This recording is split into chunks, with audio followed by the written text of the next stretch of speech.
조선, 아니 반만년의 유구한 역사를 지닌 한민족 최대의 먼치킨 세종 장헌영 문예 무인 성명효 대왕 1397년 5월 7일 1450년 3월 30일. 오늘은 아무리 강조해도 지나치지 않는 그분의 업적을 살펴보겠습니다. 책벌레, 그리고 당대 최고의 키보드 워리어. 어릴 때 세종대왕 위인전을 읽은 사람이라면 세종이 아직 충녕대군이었을 때, 세종이 너무 책벌레 짓을 하는 세종을 우려하여 싸그리 압수했을 때, 남은 책 한 권을 닳도록 읽었다는 얘기와 신숙주와 책 읽기 배틀했는데 신숙주가 먼저 뻗어서 자비로운 세종 누님에게 군용포를 덮어주셨다는 얘기는 다 들어봤겠지? 그렇다면 신숙주가 호구인 건가? 아니, 신숙주도 신하들 중 책벌레 탑이었습니다. 그는 책이 너무 읽고 싶어서 집에 가면 마음에 드는 책도 없고 다음날 아침 출근하기도 힘들고 해서 그냥 남하고 당직을 받고 마음껏 책을 읽던 책벌레. 하지만 세종 누님은 신숙주 따위 가볍게 발라주시는 독서량을 보여주셨죠. 그 결과 아침마다 조정 대신들과 경연하에서 키배가 열리곤 했는데 이 키배가 당초 시간을 항상 넘겨서 모든 신하들이 죽을 맛이었다는 기록. 왜냐면 명색이 신하와 임금이 계급장 떼고 마음껏 토론할 수 있는 자리인데 일방적으로 세종이 가르침을 주는 자리로 바뀌어버려서 당시의 정책 토론이 어땠냐면 코카콜라와 펩시콜라 두 개를 갖다 놓고 맛, 원산지, 유통기한, 생산지의 청결함, 유통구조, 포장재료의 무해함, 인체에 끼치는 영향, 그리고 법적 근거를 따져서 결정. 하지만 오해 마시라. 이렇게 나온 정책들은 완성도가 너무 뛰어나서 대한제국이 근대 양전 사업을 시행하기 전까지 400년 넘게 이걸로 우려먹었습니다. 오히려 18, 19세기에 가서 수학적 지식이 부족했던 성리학자들이 도대체 이거 어떻게 만든 거지? 라고 경탄했을 정도. 그 결과 본인의 뛰어남을 일찍부터 알아버리신 나머지 이런 말을 남기셨죠. 내가 궁궐에 있으면서 손 놓고 있을 시간은 없다. 당대 최고의 언어학자 훈민정음 해례본. 이 너무나도 수중한 곡부는 연산군판 분서갱유에서 살아남기 위해 처음 두 장을 찢는 등 구구한 사연을 이어 간신히 보조해왔다. 그러나 지금 소유권 분쟁, 이 알고 있어 안타까움. 여기서 당대는 전 세계를 포함한 기준으로 봐도 손색 없다고 생각합니다. 2012년 7월 영국 루트리 지사는 언어와 언어학의 50대 주요 사상가 중 한 사람으로 세종대왕을 꼽았을 정도니까요. 그 근거는 아래서 자세히 얘기해봅시다. 최만리가 구구절절 한문이 있는데 왜 한글 같은 걸 만드냐고 궁시렁. 대자 세종이 말하길 네가 알긴 뭘 알아 쥐뿔도 모르는 놈이 어디서 깝쳐. 이놈들이 진정 옥살이 맛을 봐야 라고 일갈. 뿐만 아니라 이때 이 반대 장소에 참여한 하위지, 최만리, 정창손 등 신하들을 하루 동안 하옥하고 정창손을 파직. 다음날 옥에 나와 복직하는 신하들은 대꿀멍.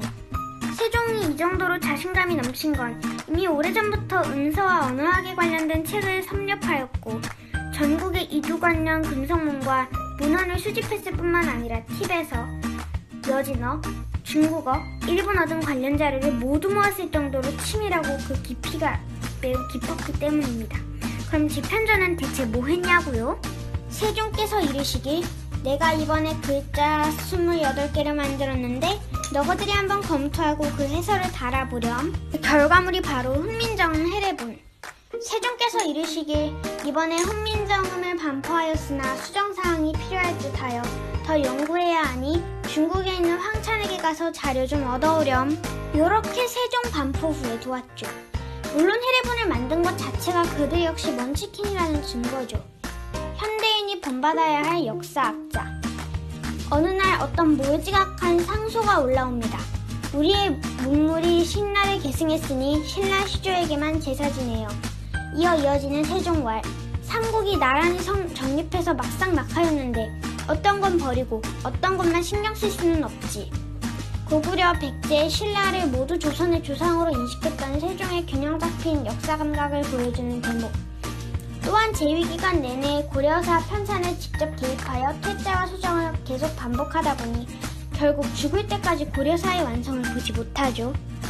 고려사는 세종 사후 문종 1년에야 완성할 수 있었는데 이 완성작을 보고도 세종이 오케이 했을 때는 미지수. 절대음감? 흔히들 조선음악의 아버지 박연은 많이 들어보셨죠? 박연이 편경을 다 만들었을 때의 일화입니다. 편경을 다 만들고 세종에게 1월 1일 초하루에 첫 시연을 한 후 세종말, 야 다 좋은데 음 하나가 삑살인 것 같은데 왜 그럼? 박연, 덜 만들어진 것 같아요. 1월 1일에 시연을 한 것 보면 음악 발전에 꽤나 국가적인 형식을 빌려 지원했다는 점도 볼 수 있죠. 그렇다면 저걸 분간하기 쉬울까요? KBS 한국사전에서 실험한 결과 편경 음의 차이는 지극히 미세해서 일반인이 귀로 듣고 음이 어떻게 차이 나는지 알기가 어렵다고 결론. 이로써 절대 음감 인정. 뿐만 아니라 양녕대군에게 악기 다루는 법을 알려주기도 하고 정간포 발행이나 조선의 음악 정리에도 도움이 되었으며 아예 종료 재래악중 몇 곡과 여맨락 등은 세종이 주장막대를 땅바닥에 두드려 박자를 맞추며 작곡하기도 했습니다.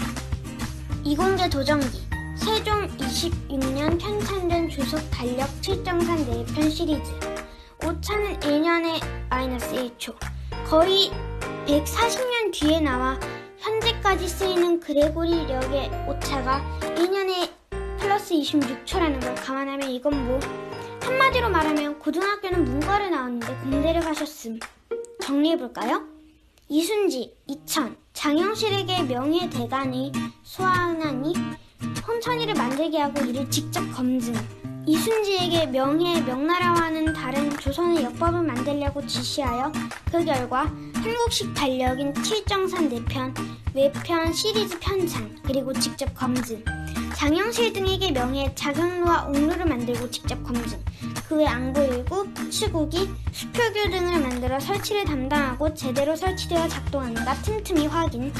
김예몽, 유성원 등에게 명예 이방 유취 초본을 만들게 함. 이천에게 명예 금속 활자 경자자를 만듦. 이도 마땅찮아 하루에 30부씩 찍어낼 수 있는 우리나라 최고의 성능의 금속 활자 갑인자 개발. 이 갑인자가 이후 조선의 서적 발행의 주류를 이룸. 앙부일구 몇몇 학자들은 앙부일구의 구조로 봤을 때 당시에 이미 지구가 둥글다는 점을 인식하고 있었다고 해요. 위 기록을 보면 그저 시키고 검증만 한 것 같죠? But 세종실록의 세종 12년 10월 23일 기사를 보면 계몽산이라는 중국의 옛 수학서적을 공부했다는 기록이 있습니다. 이때 정인지가 세종이 계몽산을 공부하는 자리에 대기하고 있다가 세종이 막히는 부분이 있으면 그에 대한 질의를 받았다고 합니다. 세종은 수학을 배우면서 산수라는 건 임금이 배울 필요는 없을지 모르지만 이 또한 성인이 제정하는 것이니 알고자 합니다 라고 말했다고 하네요. 이런 임금이 있었다는 것이 우리 역사의 자랑이 아닐까요? 기타 잡기. 의외로 시집기나 서예는 별로 좋지 않았다고 합니다. 그래서 남아있는 작품이 몇 안 됨. 실록에서도 얘기에 정통하지 않은 바가 없었다고 기록되어 있고 원래 왕자들은 동물 키우는 것이나 화초 가꾸기, 바둑과 같은 잡기에 흥미 갖도록 교육받기 마련이었는데도 흥미가 없었다고 합니다. 세종실록 곳곳에는 사슴이나 화초 기르는 것이 별로 중요한 게 아니야. 나 이런 거 안 좋아해 라고 언급하거나 두시와 같은 풍어를 읊조리는 것이니 유자의 정식 학문이 아니다 라고 말하기도 합니다. 덧붙여 뛰어난 추리력을 자랑하셨죠. 명제상으로 알려진 황희. 맹사성이 관리 여럿과 짜고 황희와 사위가 저지른 살인사건 은폐. 조작한 말도 안 되는 사건이 일어났는데 조작되어 올라온 상주문을 읽는 것만으로도 사건 정황에 의심을 느끼고 일금부에 명하여 진상을 규명해내기도 합니다.